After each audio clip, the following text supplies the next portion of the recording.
બગદાણા વિવાદમાં હવે સૌથી મોટા સમાચાર સામે આવ્યા છે. જયરાજ આહિર સહિતના અન્ય આરોપીઓની જામીન અરજી અંગે ગઈકાલે સુનાવણી પૂર્ણ થયા બાદ મહુવા કોર્ટે ચુકાદો આજે આપવાનું નક્કી કર્યું હતું અને આજે આવેલા નિર્ણયથી સમગ્ર મામલાએ નવો વળાંક લીધો હોય તેવું લાગી રહ્યું છે. કારણ કે કોર્ટે તમામ આરોપીઓના જામીન મંજૂર કર્યા છે અને આ નિર્ણય બાદ ફરી એકવાર બગદાણા વિવાદ ગરમાવવાની શક્યતાઓ સામે આવી રહી છે. આવો વિગતે વાત કરીએ સમગ્ર મામલા વિશે આ અહેવાલમાં. નમસ્કાર, હું ચિરાગ વર્ષાબેન, આપ જોઈ રહ્યા છો સ્વમાન. બગદાણામાં કોડી સમાજના નવનીત બાલદિયા પર થયેલા હુમલાએ સમગ્ર રાજ્યનું ધ્યાન ખેંચ્યું હતું અને તે મામલે કોડી સમાજ રસ્તા પર ઉતરી ઉગ્ર રજૂઆત કરતા સરકાર સુધી મામલો પહોંચ્યો અને એસઆઈટીની નિમણૂક કરવી પડી હતી.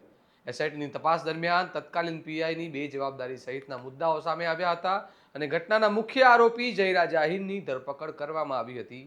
આ ધરપકડ બાદ થોડા સમય માટે સમાજમાં રોષ શાંત પડ્યો હતો, પરંતુ ત્યારબાદ પીડિત નવનીત બાલદિયાએ જેલમાં વીઆઈપી સુવિધાઓ આપવામાં આવતી હોવાના ગંભીર આક્ષેપો કરતા ફરી એકવાર મામલો ચર્ચામાં આવ્યો હતો. ત્યારબાદ જયરાજ આહિર સહિત અન્ય આરોપીઓએ મહુવા સેશન્સ કોર્ટમાં જામીન અરજી કરી હતી, જેની સુનાવણી ગઈકાલે બપોરે કરવામાં આવી હતી અને તમામ દલીલો સાંભળ્યા બાદ કોર્ટે ચુકાદો આજે આપવાનો નિર્ણય કર્યો હતો. આજે મહુવા કોર્ટે જયરાજ આહિર સહિતના તમામ આરોપીઓના જામીન મંજૂર કરતા હવે ફરી એકવાર આ મામલો ગરમાવવાની શક્યતાઓ સામે આવી રહી છે. કારણ કે કોળી સમાજમાં હજુ પણ રોષ યથાવત છે અને તત્કાલીન પીઆઈ ડાંગર અને અન્ય અધિકારીઓ સામે કાર્યવાહી કરવાની માંગ પણ યથાવત છે. હવે જયરાજ આહિરને જામીન મળવાથી સમાજમાં ફરી પ્રતિક્રિયા જોવા મળશે કે નહીં અને આ મામલો ફરી રસ્તા પર પહોંચશે કે નહીં તે જોવાનું રહ્યું.